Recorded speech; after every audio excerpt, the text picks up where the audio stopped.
What's up tout le monde, c'est Kemiko, bienvenue à un autre de mes motovlogs. Aujourd'hui on est dehors, on va faire un petit tour de moto sur la magnifique Speed Triple 1200 RR 2022. Je vais vous donner mon review, ça fait 2 ans, 3 ans, je pense c'est ma 3e saison avec cette moto en fait. Puis j'ai fait 13 000 km dessus, un peu plus, peut-être 14 000, 15 000, proche de ça. Donc je vais vous parler de qu'est-ce qu'il y en est de cette moto, qu'est-ce que j'aime, qu'est-ce que j'aime pas, est-ce que je vais la garder. Donc restez connectés guys, on embarque pour le ride, let's go. Let's go. Ok, donc allons-y. Oh. Donc la belle petite Speed Triple 1200 RR guys, qu'est-ce qu'il y en est? Qu'est-ce qu'il y en est?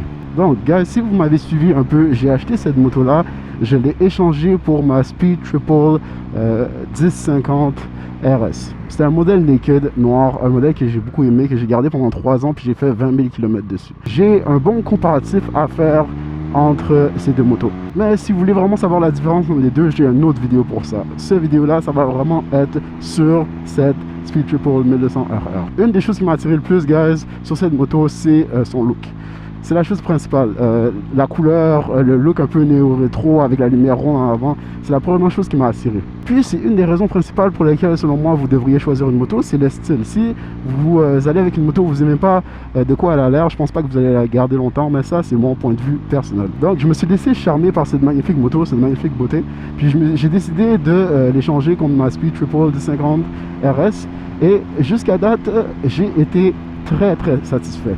Cela dit, il y a beaucoup de choses que j'ai pas très aimé sur cette moto. Donc si vous pensez guys à acheter cette moto, écoutez cette vidéo là est pour vous si vous voulez par exemple un modèle usagé comme ça ou quoi que ce soit. Donc sur cette moto là guys, j'ai eu plusieurs problèmes.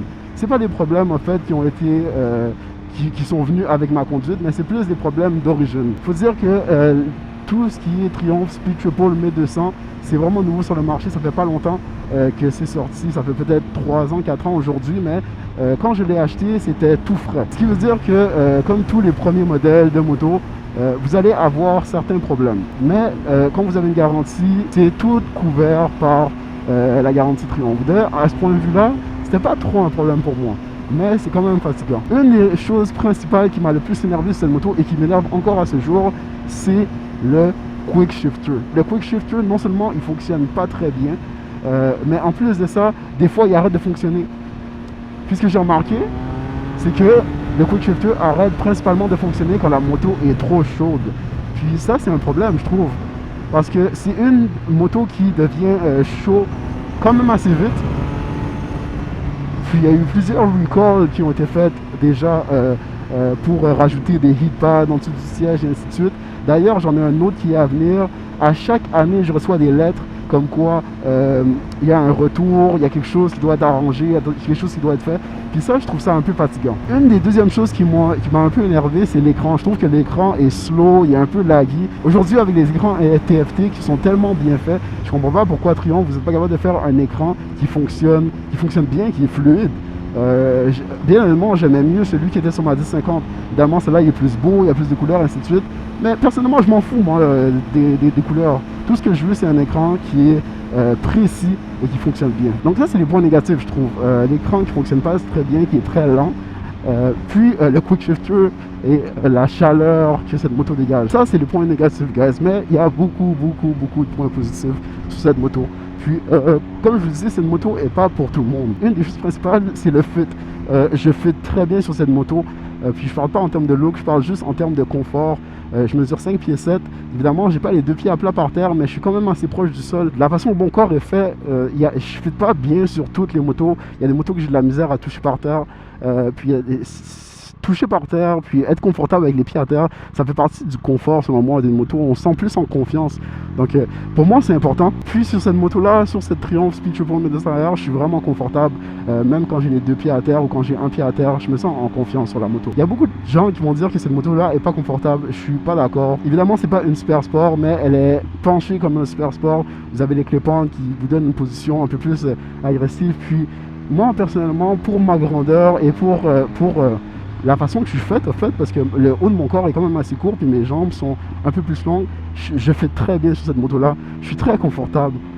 Honnêtement, je suis vraiment bien. C'est sûr que c'est pas la même position qu'un naked, c'est pas aussi confortable qu'un naked, mais pour une moto qui est sportive et couchée, c'est une moto où j'ai un peu plus de confort, puis je sens que je peux faire un peu plus de route qu'une moto super sport. Donc voilà, c'est sûr qu'aujourd'hui je regarde encore beaucoup de motos.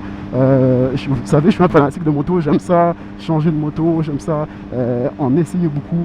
Puis jusqu'à ce jour, parmi toutes les motos que j'ai essayées, est-ce que c'est un choix que je regrette? Est-ce que c'est une moto que j'échangerais? Bien évidemment, en ce moment, c'est une moto qui répond beaucoup à mes besoins. Je suis très bien avec. Je peux faire de la piste, je peux rouler sur la route quand même assez de façon agressive. Puis je peux aussi rouler doucement. C'est une moto qui est quand même assez smooth. La réponse n'est pas trop agressive. On peut changer. Il y a plusieurs modes. Pour une moto qui est super sport, pour une moto qui est penchée, c'est pas mal la meilleure moto que moi je pense que je pourrais avoir. Le moteur 3 cylindres est tellement souple. Vous avez de la puissance un peu partout. Puis vous n'avez pas besoin de monter dans les tours. Donc c'est une moto qui est très versatile. Vous pouvez rouler dans les routes de campagne comme ça, ou comme vous pouvez rouler sur une piste. Puis vous pouvez aussi rouler, aller dans des bike meets, aller en ville. Puis c'est une moto que vous allez être confortable. C'est sûr qu'il y a des meilleures options pour pas mal tout, pour que ce soit la piste, que ce soit pour rouler en ville. Mais le package qu'elle offre pour une moto, pour la vie de tous les jours, mais pour quelqu'un qui veut faire de la piste ou qui conduit de façon un petit peu plus agressive, je trouve qu'il n'y a pas grand chose qui accorde cette moto. Puis c'est ce qui fait que je l'aime autant, puis que je ne sais pas si je vais pouvoir m'en débarrasser un jour. C'est sûr évidemment que je pense encore à d'autres modèles, comme par exemple le Ducati Street Fighter V4S, qui a longtemps été dans mon radar, mais je ne sais pas si c'est une moto sur laquelle je vais être aussi bien comparativement à celle-là, niveau ergonomie. Je trouve que je suis tellement bien sur cette moto-là. La Ducati Street Fighter, je suis bien dessus aussi, mais elle est un peu plus haute. C'est une moto qui est très agressive, il faut monter dans les tours pour vraiment l'exploiter. Alors que celle-là, j'ai pas nécessairement besoin. Je suis tellement bien à rouler smooth. Donc, guys, c'est tough choice, mais cette moto, elle est très difficile à battre. Peut-être qu'un jour, j'aurai la Ducati Diavel V4. Comme si vous savez, vous m'avez suivi un peu, c'est une de mes motos de rêve, mais évidemment c'est pas une moto pour emmener sur la piste. Donc si je me débarrasse de cette moto là, il va absolument me falloir une moto que je vais pouvoir ramener sur la piste, parce que pour moi c'est très important de pouvoir continuer à faire de la piste. J'ai besoin d'être mon meilleur conducteur sur la piste. Je sens que j'ai encore ça à exploiter, j'ai encore des skills à aller prendre à ce niveau-là. En même temps, cette moto est tellement belle, ça me ferait mal de pousser sur la piste puis de l'échapper. Donc peut-être une autre moto, peut-être une Daytona, je sais pas, qui sait, puis peut-être une Diavel V4. Mais en ce moment, s'il y a une moto que je peux garder seulement pour tout faire, c'est cette Triumph, guys. Si vous cherchez une moto pour tout faire, c'est vraiment une moto qui est pour vous. Donc guys, vous pensez que ça va être quoi la prochaine moto? Bien évidemment, je sais pas. En ce moment, je trouve que j'ai un très bon combo avec cette Triumph Speed Triple 1200R et la Triumph Speed Twin 1200 que j'ai. C'est des motos qui se complètent très bien, puis j'ai vraiment du plaisir avec. Donc ça va être quoi la prochaine moto? Je ne sais pas, mais ça va être difficile d'échanger puis d'avoir un meilleur combo. J'ai aucune idée. Sur ce, guys, c'est pas mal tout ce que j'ai pour vous aujourd'hui. J'espère que vous avez aimé mon vidéo. Puis si vous considérez acheter cette moto, j'espère que je vous ai donné des bonnes informations pour faire votre choix. Abonnez-vous à ma page YouTube, guys. Je fais beaucoup de contenu moto. Je fais beaucoup de tests routiers aussi. Puis j'aime ça. J'ai aussi hâte de voir ça va être quoi, guys, mon prochain step dans ma vie de moto. Qu'est-ce que je vais aller chercher? Pour le savoir, guys, abonnez-vous à ma page YouTube. C'est pas mal tout. Puis nous, guys, on se revoit pour une prochaine vidéo sur notre moto. Merci. Douce.